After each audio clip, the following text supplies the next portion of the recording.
Hello, this is part two on how to update events and the event calendar. You click on the event calendar at the bottom right. You'll notice this is our church calendar, the New Bethel church calendar.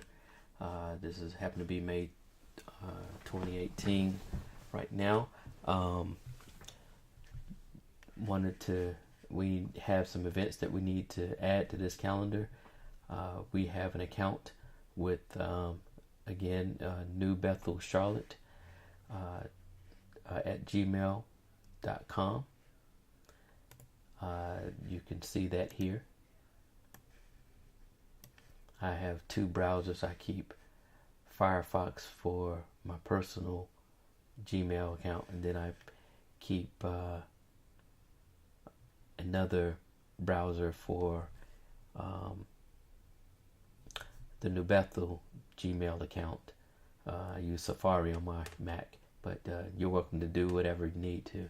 I do this for the reason that I don't want to have to keep trying to log in, log out and log in via browser. So I use separate browsers to keep up with my personal Gmail account or other accounts, as well as the New Bethel Charlotte at gmail.com account. So we're going to update the events. Here's the Word document. I noticed that there's a dance ministry that is happening on May the 18th. We'll use that as an example. So what you'll do is you can log in to Gmail using our New Bethel Charlotte at Gmail account. I'll provide the password to you, and it's also in our IT team document that will be provided to you in a email or a text message, or if you reach out to me, I can get that information to you. But that IT team manual is very important. It has a lot of our usernames, passwords, and instructions inside of it. So let's get started. Let's go to the Gmail calendar. Once we go here, we find the event that we want to add, the date, and in this case, it is the dance ministry on May 18th. So I'm going to just copy and paste that.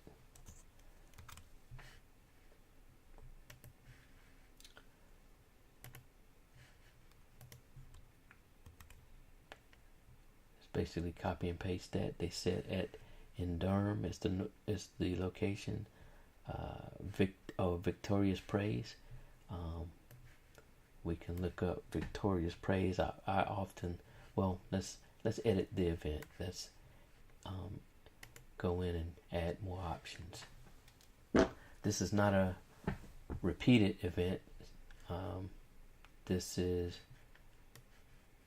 I'm going to copy and paste and look up this church in Durham, North Carolina, to find out the exact address. This is a good example. Let's look up Victory Praise in Durham, North Carolina. Let's find out its address. Here's the address. So what I'll do is use the actual name, copy and paste that and place that in the location here. And guess what?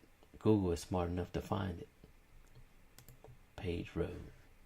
That's what I like about Google. Google is great. That's on May 18th. It's not an all-day event, so I'm going to uncheck that. It starts at 7:30 p.m. We never know how long those services will last, so I tend to add 2.5 hours for those services. So we'll scroll down to 7:30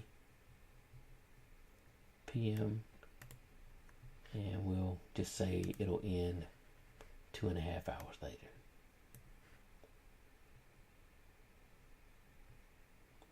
Well, let's say 2 hours. We don't want to scare them. Um, you don't need the add conferencing. You don't need this email or these notifications, or you can actually leave them, because if people import the Google Calendar into their phones, the New Bethel Google Calendar in their phones, it will provide the address and notifications to that, how far, especially iPhones and Samsungs on their calendars. So that's pretty much all you need. If you want to provide some descriptions, that's fine. In this case, we don't have a whole lot of descriptions to go by, so we just save this. The time zone is already defaulted to Eastern Standard Time. The title is fine if you want to change that. That's ministry. You could add whatever, but at the end, you basically want to make sure that you got the times right, the event times, all that, and you click save, and you're done. And now you see it on the Google Calendar. Now, if you go back over here to the church calendar, do a refresh, we should see the 18th. So that's how you add an event. You can even modify an event as such. If you needed to modify the event, let's say you needed to modify it, you just click the add edit button, and Google changes. So the next time you see this video, it's possible that they can come up with new ways of editing and adding. But for this tutorial and example, we'll go with what we have today. You can edit this event, you can delete this event, you can add more options. You can even repeat this event if you know it's going to happen every year.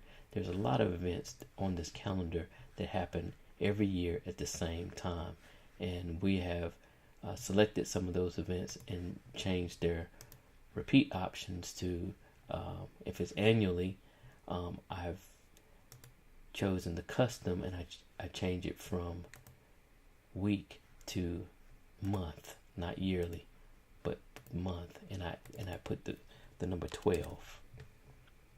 So if I know if it happens on that day or on that week, I make it custom months 12 and tell it to never end and say done. But for this example, this is a one-time event.